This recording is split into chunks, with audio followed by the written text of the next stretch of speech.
रहीम, मैं महमूद नज़ीर हूँ और ये आपका अपना डिजिटल प्लेटफार्म है। गुजारिश ये है कि शुरू में ही वीडियो को लाइक कीजिए, इसे शेयर भी कीजिए और मेरे चैनल को अगर सब्सक्राइब नहीं किया हुआ सब्सक्राइब भी कीजिए। और रिक्वेस्ट ये है कि बेल का बटन भी ज़रूर प्रेस कीजिए ताकि नोटिफिकेशन बर वक्त आपको मिलते रहें। अभी हाल ही में ये जो पॉलिसी सामने आई है जिसमें अल्ताफ़ भाई ने ये हिदायत जारी की हैं कि कराची में जो भी प्रोटेस्ट या रैलीज़ निकल रही हैं इंतखाबात के नतायज में धांधली के हवाले से, उसमें पीटीआई के साथ मिल के आप, क्योंकि एक ही टारगेट है, एक ही इदारे से, इलेक्शन कमीशन से शिकायत है, तो ये मिल के किया जाए काम। लेकिन प्रैक्टिकली जो देखने में आ रहा है वो ये है कि वो जो पीटीआई वाले हैं वो एमक्यूएम लंदन को और एमक्यूएम के कारकुनों को कंसिडर नहीं करते, ना कर रहे हैं, बल्कि इस पूरी रैली में कहीं पे भी एमक्यूएम का झंडा लहराने की इजाज़त नहीं थी और अल्ताफ़ हुसैन की तस्वीर की भी का पोस्टर भी उठाने की इजाज़त नहीं थी। तो जो उनकी रिप्रेजेंटेशन है एमक्यूएम की, वो रैलीज़ में अगर थी तो उसको कोई कोई बड़ी शुक्रिया की नज़र से नहीं देखा पीटीआई ने, जो कि उसको देखना चाहिए था। तो इस सिलसिले एक बात, दूसरी बात यह है कि इसमें पीटीआई या पाकिस्तान में जितनी भी ऐसी सियासी क़ुव्वतें जो कि एमक्यूएम को पसंद नहीं करती या मौजूदा एमक्यूएम की पॉलिसीज़ को पसंद नहीं करती, वो एमक्यूएम लंदन और एमक्यूएम पाकिस्तान को एक ही समझती है और एक ही तरीके से डील करती हैं। वो उनको कोई अलहदा नहीं समझती हैं। और वो जो एक बीच में एक फ़र्क है, और जैसे वो एक कब्ज़ा ग्रुप टाइप का टोला है जिसके पास इस वक्त 17 सीट्स हैं एमएनए की, जिसके बारे में सब लोग ये कह रहे हैं कि वो यूसी का इलेक्शन भी जीत के सीट जो है ना वो ऑक्यूपाई करने की सलाहियत नहीं रखते। तो वो सब एक ही हैं। पीटीआई यही समझती है कि अगर एमक्यूएम हमसे अलहदा ना होती तो हमारी गवर्नमेंट ना टूटती, ना गिरती। तो वो एमक्यूएम लंदन और एमक्यूएम पाकिस्तान को एक ही समझती है। तो और फिर ये भी बातें आई हैं कि कराची प्रेस क्लब के सामने और भी कुछ जगहों पे निशानदही कर कर के एमक्यूएम के लोगों को अरेस्ट करवाया है पीटीआई के कारकुनान ने, और कोई ऐसी ज़हनी हमांगी उनमें पैदा नहीं हो सकी और ये हो भी नहीं सकेगी। मैं ये जो वीडियो कर रहा हूँ, मुझे अभी हाल ही में एक मेरी किसी वीडियो में किसी ने कमेंट्स किए कि आप अल्ताफ़ भाई को समझाएं कि इमरान खान के पास तो एक स्पेशल सूबे का डोमिसाइल है, वो तो बच के निकल जाएगा, बाद में तो आप ही के बंदे जो है वो कुर्बानियाँ देंगे और मुश्किलात में फंसेंगे। तो मैं पहली बात यह है कि मेरी ऐसी कोई औकात नहीं है कि इतने बड़े लीडर को मैं कोई बात समझाऊं। हाँ, गुजारिशात पेश करने का जो है वो हक़ मुझे हासिल है कि मुझे जो बहुत बेहतर बात लगे, हो सकता है उसमें नुक्स हो, अगर वो सही हो तो हज़रत कबूल फरमाएँ, और अगर सही ना हो तो जो उनको सही लगे वो करें। लेकिन अपनी तरफ से हक़ अदा किया जा सकता है बात करके, निशानदही करके सूरत हाल की।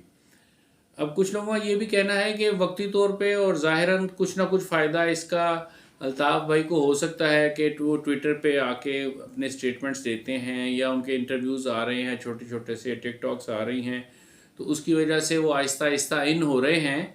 इसका कोई ना कोई प्लस पॉइंट मिलेगा उनको या मिल रहा है वो, लेकिन मजमूई तौर पे एमक्यूएम लंदन के को नहीं मिलेगा, नहीं मिल रहा। तो ये बात ठीक है, ये बात समझ में आती है कि पीटीआई और आप दो मुख्तलिफ आग और पानी वाली बात है, दो मुख्तलिफ किनारे हैं एक ही दरिया के, जो इकट्ठे नहीं होने कभी भी। तो गुजारिश ये है कि अल्ताफ़ भाई से भी ये गुजारिश है कि वो इस पर दोबारा से रिकन्सिडर करें इस बात को कि क्या ज़रूरत है उनके साथ कंधे के साथ कंधा मिला के उनकी रैलीज़ को कामयाब बनाने की। क्यों बनाएं हम किसी की रैलीज़ को कामयाब? और सबसे ज़्यादा बड़ा फ़र्क जो है ना वो ये है कि पीटीआई के पास तो कोई आइडियोलॉजी नहीं है ना। पीटीआई के पास तो एक फ़ैन क्लब है इमरान खान का, वो जो भी करे वो कहते हैं और सही है, वो कोई अवतार है, और उसके बारे में उसके मानने वालों का जिस किस्म का ख्याल है, जो वो समझते हैं कि हमें उसने सियासी शऊर दिया, उसने खौफ के बुत तोड़ दिए हैं और उसने लोगों के मुंह में ज़बान रख दी है और लोग जो है वो बराह रास्त इस्टेब्लिशमेंट के ख़िलाफ़ बात करने की जुर्रत पैदा कर दी है उन्होंने। और ये बातें ठीक हो सकती हैं, हों किसी ना किसी हद तक ठीक हो सकती हैं, लेकिन आप एक आम पाकिस्तानी को क्या शऊर दे रहे हैं? आप कहते थे कि आप इस यहाँ पे इंसाफ को सस्ता करेंगे और आम करेंगे, तो आपने इस इंसाफ के सेक्टर में, यानी कि अदालती निज़ाम के सेक्टर में इंसाफ को ना तो आसान किया है और ना ही आम किया है। आपकी उसके ऊपर तो कोई बाकायदा बाज़ाब्ता पॉलिसी नहीं थी जब आपकी गवर्नमेंट आई, और आपका जो मंशूर है उसमें रंगों के अलावा और चंद नारों के अलावा और क्या है, और इमरान खान है और कुछ भी नहीं है, वन मैन शो है। तो वो जो कोई फिक्री लोगों के लिए, पढ़े लिखे लोगं के लिए, सेंसिबल लोगों के लिए एक जो आइडियोलॉजी होती है, जो कोई सियासी नज़रिया होता है, वो तो आपने पेश नहीं किया हुआ। तो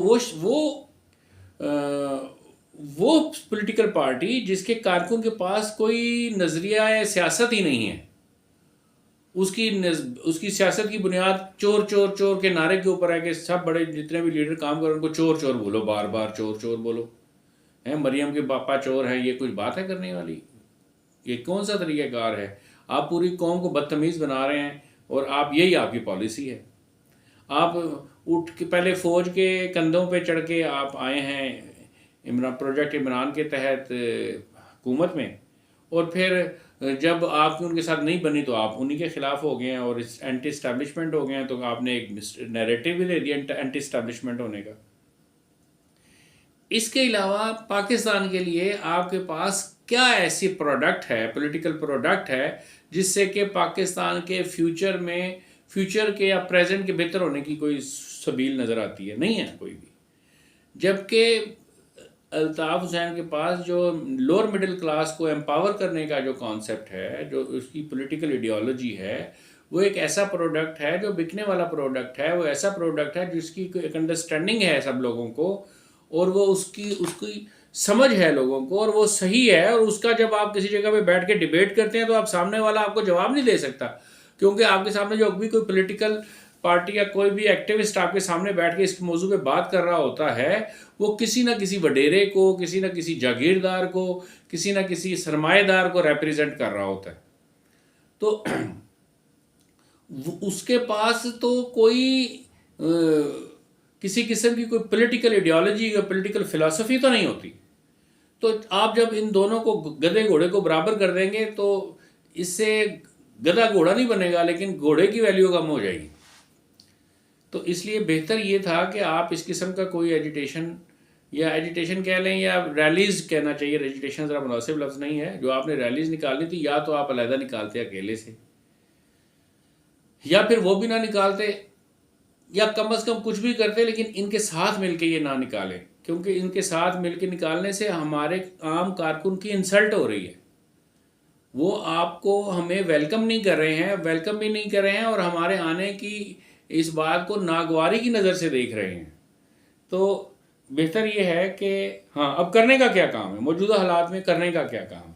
करने का काम ये है कि आप जो है पॉजिटिव बातें करें। आप पॉलिटिकली जो आप एक स्टेटमेंट दे देते हैं कि किसी चीज़ के बारे में कि जी ये ठीक नहीं हुई है, इसके इस तरह नहीं, इस तरीके से इलेक्शंस में जो धांधली हुई है ये नहीं होनी चाहिए थी, हम इसकी मजम्मत करते हैं, ये काफ़ी है। आप ये कर सकते हैं कि अपने कारकुन की हौसला बढ़ाएं, अपने कारकुन को थपकी दें, अपने कारकुन को कोई टास्क दें काम करने के लिए, फलाही नौयत का टास्क हो। आप उसकी, वो जो आप 90 की दिहाई में, 80 की दिहाई में जो नज़रियाती ब्रेन वाशिंग कह लें या तरबियत कह लें करते थे, उस तरह की तरबियत आज के जो एमकेएम का जो कारकुन है वो कंफ्यूज है, वो खौफ की कैफियत में है, उसको सुझाई नहीं दे रहा कि उसने क्या करना। एक बहुत बड़ी ताकत है, लेकिन उसको ये समझ नहीं आ रहा कि मेरे लिए करने का काम क्या है, मेरे लिए टारगेट क्या है। आप उनको लीड करें, अखलाकी लिहाज से उनको इम्प्रूव करने की कोशिश करें, आप उनकी को नज़रियाती लिहाज से मज़ीद इम्प्रूव करने की कोशिश करें। और हर पॉलिटिकल आइडियोलॉजी के अंदर वक्त गुजरने के साथ कुछ ना कुछ एडिशन करना पड़ता है। किसी एक जामिद फ़िक्र के ऊपर आप खड़ा भी, आज नज़रिया पाकिस्तान का आप हिंदुस्तान पूरे में आप कोई जलसा नहीं कर सकते, आप उस वहाँ पे कोई मूवमेंट नहीं चला सकते। क्यों? उसके नतीजे में आपने प्रोडक्ट पेश किया और उसके नतीजे में आपने एक मुल्क हासिल कर लिया। अब उस मुल्क को तरक्की देनी है, उस मुल्क को मजबूत बनाना है, उस मुल्क की इकॉनमी को मजबूत बनाना है, तो उसमें माशी इस्तेहकाम पैदा करनी है, इंटेग्रिटी पैदा करनी है, एडवांसमेंट करनी है, एजुकेशन बढ़ानी है, उसको खुशहाल बनाना है, वहाँ पे इंसाफ को आम करना है। ये वाला जो प्रोडक्ट है, ये एक नज़रिया पाकिस्तान के अंदर एक एडिशन है। इसी तरह पाकिस्तान बनने के बाद और फिर एमक्यूएम बनने के बाद, और एमक्यूएम का जब आपने आइडियोलॉजी पेश कर दी कि आपने लोअर मिडिल क्लास को एम्पावर करने की बात की, आपने ऐवानों में गरीब लोगों को पहुंचाने की बात की और कहा कि अमीर जो है हमारे तो नुमाइंदे हो ही नहीं सकते। अब इसके साथ ही इस बात की ज़रूरत है कि जो नए चैलेंजेस पाकिस्तान को दरपेश हैं इस वक्त, उन चैलेंजेस को समझते हुए अपनी आइडियोलॉजी में मज़ीद हम इजाफा करें इस बात का कि मौजूदा हालात के से ग्रैपल विद करने के लिए हमें ऐसा क्या करना है कि हमारा जो पैगाम भी फैले, इसकी हम अपने नज़रिए की तबलीग भी करें, और जो चीज़ें हम ऐड करें वो हमें, जब पाकिस्तान में पहले हम नहीं थे, जब हमने हिजरत की और हम यहाँ आ गए, और फिर जब यहाँ के ज़मीन पे ग्राउंड रियलिटीज़ और जो ज़मीन पे ज़मीनी हक़ाइक़ को जब हमने समझा, यहाँ के मसाइल और चैलेंजेस को जब हमने समझा, और उसको समझने में हमें 70 साल लग गए हैं, तो अब हमें अपने आइडियोलॉजिकल प्रोडक्ट में कुछ चीज़ों का इजाफा करना चाहिए। मिसाल के तौर पे बेहतर तरीका ये है कि अल्ताफ़ भाई इस बात का भी इजहार करें कि पाकिस्तान में जो है वो कादियानी माफिया का जो कब्ज़ा है, और बेसिकली पाकिस्तान में इंस्टेबिलिटी लाने में, इलेक्शन को सबोटाज करने में, इलेक्शन में रिगिंग करवाने में, और पाकिस्तान में अनरेस्ट पैदा करने में, और गैर यकीनी सूरत हाल पैदा करने में, और पाकिस्तानियों को कंफ्यूज करने में, और पाकिस्तान की इकानमी को बुरी तरह से तबाह व बर्बाद करने में बुनियादी रोल इनका है। और किसी तरीके से कादियानी फैक्टर जो है वो बीच में नहीं आना चाहिए। और इसके साथ एक स्टेटमेंट दे दें अगर अल्ताफ़ भाई, तो कितना ज़बरदस्त हो। वो कहेंगे जी ठीक है, अब इलेक्टोरल प्रोसेस में से गुजरने के बाद कोई भी शख्स जो पाकिस्तान का प्राइम मिनिस्टर बने, हम उसे वेलकम करते हैं, लेकिन वो कादियानी नहीं होना चाहिए। और वो इस बात का हलफ दे पहले कि वो जो भी कोई हो, उमर अयूब खान समेत कोई भी हो, अगर हम ये कहते हैं वो कादियानी है, उसका बाप कादियानी था, उसका दादा भी कादियानी था, हो सकता है वो कादियानी ना हो, तो उसके ऊपर वो आगे स्टेटमेंट पढ़े ना, अपना एक हल्फिया बयान पढ़ ले कि मैं ये, आप मुतालबा कर दें, एक आप ये अपना एक मुतालबा रख दें कि जी हमें कबूल है आप, क्योंकि आप जीत कर आए हैं, आपके पास अक्सरियत है, आप अपना प्राइम मिनिस्टर बनाइए, लेकिन प्राइम मिनिस्टर वो होना चाहिए जो कि मुसलमान हो। पाकिस्तान का हेड ऑफ द स्टेट जो है ना वो गैर मुस्लिम या मुर्तद नहीं हो सकता। तो क्या आपकी पूरी की पूरी मूवमेंट में एक जान पड़ जाएगी पॉजिटिवली। लोगों को क्वेश्चन मार्क आएगा कि यार क्या ऐसा हो सकता है, या एक प्रेशर भी बन जाएगा आसानी के साथ। कोई आदमी कोई भी हो, कोई भी पॉलिटिकल पार्टी आसानी के साथ किसी कादियानी को अपने मुल्क का वज़ीर आज़म नामजद नहीं कर सकेगी। उसको सवाल जवाब देना पड़ेगा बिलाखिर अवाम के सामने। अवाम एक बहुत बड़ी ताकत है। आपके मुंह में जो ज़बान है, इससे बड़ी रैली क्या है। आपके मुंह में जो ज़बान है वो जब आप कोई एक जुमला कहते हैं, वो जुमला इम्पैक्ट डालता है पाकिस्तान की पॉलिटिक्स के ऊपर, तो पॉजिटिवली इम्पैक्ट करें ना इसके ऊपर। आपके बोलने का एक प्रोफाउंड इफेक्ट आता है, उस प्रोफाउंड इफेक्ट को टूल के तौर पे इस्तेमाल करें ना पाकिस्तान की बेहतरी के लिए। पाकिस्तान आप एक इस वक्त इस तरह का स्टेटमेंट दे, जो भी कोई पॉलिटिकल लीडरशिप देगी, तो वो एक दफ़ा मतलब एक पूरे पाकिस्तान की पॉलिटिक्स और मीडिया उसको फ्लैश करेगा। ऐसा हो नहीं सकता कि वो उसको फ्लैश ना करे। जब वो फ्लैश करेगा तो ये मसला भी फ्लैश हो जाएगा। जब ये मसला फ्लैश होगा तो इसका जवाब देना पड़ेगा उन लोगों को जो जिम्मेदार हैं, कोई भी पॉलिटिकल पार्टी जब किसी को भी लेके आती है तो इतने सारे इश्यूज हैं। आप किसी और पे बात कर लीजिए, आप किसी और के ऊपर मुतवज्जो करवा लीजिए पाकिस्तान के अवाम को। अब देखें, कुछ अर्सा पहले की बात है, कादियानियों ने क्या किया, माउंट एवरेस्ट या कोई और पहाड़ है, माउंट है, पहाड़ी है, उसको उन्होंने सर किया। तो कई दफ़ा पहले सर हो चुकी है, लेकिन एक कादियानी ने उसको सर किया और वहाँ पे जाके अपना झंडा गाड़ दिया कादियानी मिर्ज़ायत का, और पूरी दुनिया के मीडिया ने उसको दिखाया कि जनाब ये झंडा अहमदियों ने वहाँ पे उसको फतह किया और उसको कंकर किया, ऊपर चढ़ गए हैं, सर कर लिया और उस पर ये झंडा गाड़ा है। अब उस झंडे की तस्वीर को खबर में देखने के बाद कितने लोगों ने सर्च किया होगा कि ये अहमदी कौन है, फिर उनके पीछे लगे होंगे, फिर उनके बारे में सर्च किया होगा, और फिर सर्च करने के बाद वो उसमें कईयों ने उनसे रब्ते किए होंगे, और फिर कोई ना कोई उन्होंने अपने जाल में फंसा भी लिए होंगे। तो किस तरीके से लोग इस्तेमाल कर लेते हैं किसी भी चीज़ को, तो आप भी तो इस्तेमाल कर सकते हैं ना। आपने अपनी ज़िंदगी में जो बड़े से बड़ा काम करना था, एक पॉलिटिकल पार्टी बनानी थी और एक एक्टिव पॉलिटिकल पार्टी बनानी थी जिसके बगैर अब पाकिस्तान की सियासत जो है आसानी से मूव नहीं कर सकती, वो तो आपने बना दी। उस सिलसिले में जो आपने कुर्बानियाँ देनी थी वो आपने दे डाली। उस सिलसिले में जितने आम आदमी को और लोअर मिडिल क्लास के लोगों को जो आपने फ़ायदे पहुंचाने थे, उसमें से काबिल कदर हद तक लोअर मिडिल क्लास को फ़ायदा पहुंचाया किसने, मुझे बताएं तो सही। कोई पॉलिटिकल पार्टी के नाम तो लें कि जिसने लोअर मिडिल क्लास को फ़ायदा पहुंचाया सिवाय MQM के। तो आपने बहुत बड़ा तारीखी काम कर दिया हुआ है ना। अब इससे आगे का करने का जो काम है वो भी आप इंडिविजुअली करें। आपने जितनी भी स्ट्रगल की है, जितनी भी आपकी जद्दोजहद है, जितनी भी आपकी सियासी जद्दोजहद है, उसमें अब तक किसी जगह पे किसी पार्टी का आपने सहारा नहीं लिया हुआ, किसी पॉलिटिकल लीडर का सहारा नहीं लिया हुआ। तो अब आपको क्यों ज़रूरत पड़ गई किसी सहारे की? कोई ज़रूरत नहीं है किसी सहारे की। आप जब गौर करेंगे तो अब मैं तो आम सा आदमी हूँ, बहुत सारे फ़िक्र करने वाले लोग और पढ़े लिखे लोग सामने आ जाएंगे जो आपको रिसर्च करके तहकीक करके एक ब्रीफ दे सकेंगे कि ये पाकिस्तान के मसाइल हैं, इनके ऊपर बात करें। आप सूद के ऊपर बात करें ना। आप कहें ना कि पाकिस्तान में जब MQM लंदन अक्सरियत हासिल करेगी तो पाकिस्तान में से सूदी निज़ाम ख़त्म कर देगी। आप उसके ऊपर बात करें ना कि हम यहाँ से जो गैर कानूनी तौर पे पाकिस्तान में अफ़गानी दाखिल हो गए हुए हैं और जिसकी वजह से पाकिस्तान की तालिबानाइजेशन हुई है, वो इस तालिबानाइजेशन को हम जो है वो ख़त्म करेंगे और उनको कहेंगे कि वो मुकम्मल तौर पे यहाँ से, क्योंकि वहाँ पे अमन हो गया, उनकी हुकूमत कायम होगी, तो अपने मुल्क में जाएँ। हमारे कल्चर को, अखलाक को, इस्लाम को, मज़हब को, सियासत को, इकॉनमी को तबाह बर्बाद कर दिया अफ़गानियों ने। तो इसके ऊपर आप बात कीजिए, जो रियल इश्यूज़ हैं पाकिस्तान के। आप ये बात कीजिए ना कि आइंदा हम इस तरह की प्लानिंग बना रहे हैं, कर रहे हैं, ऐसी मनसूबा बंदी करने की कोशिश कर रहे हैं कि हमें आइंदा वर्ल्ड बैंक और IMF की और इस तरह के और किसी मालियाती इदारे की ज़रूरत नहीं पड़ेगी जो हमें सूद के ऊपर कर्जा दे। हमने सूद से पाक करना है पाकिस्तान को। कितने इश्यूज़ हैं जिनके ऊपर कोई बात नहीं कर रहा। आप बात करें तो आप हीरो बन जाएंगे। ये सारी बातें जो मैंने की हैं बड़े अदब से, अगर कोई बात बेअदबी हो गई है तो मैं माफ़ी चाहता हूँ, लेकिन मेरी नीयत जो है वो भली है। मेरी नीयत जो है वो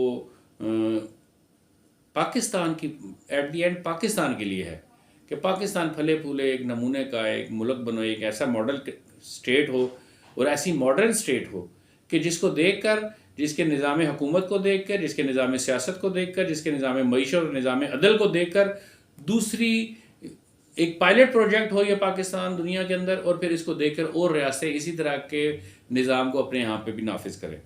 अल्लाह पाक से दुआ है कि अल्लाह सुब्हानहू तआला हम सब पे रहम फरमाए और पाकिस्तान में दूध और शहद की नहरें बहें और आम आदमी को ताकत नसीब हो, आम आदमी को खुशियाँ नसीब हों, आम आदमी के मसाइल हल हों और आम आदमी जो है सुख का सांस लें। हमारी आने वाली नस्लें जो हैं अपने आप को पाकिस्तान में महफूज महसूस करें। शुक्रिया।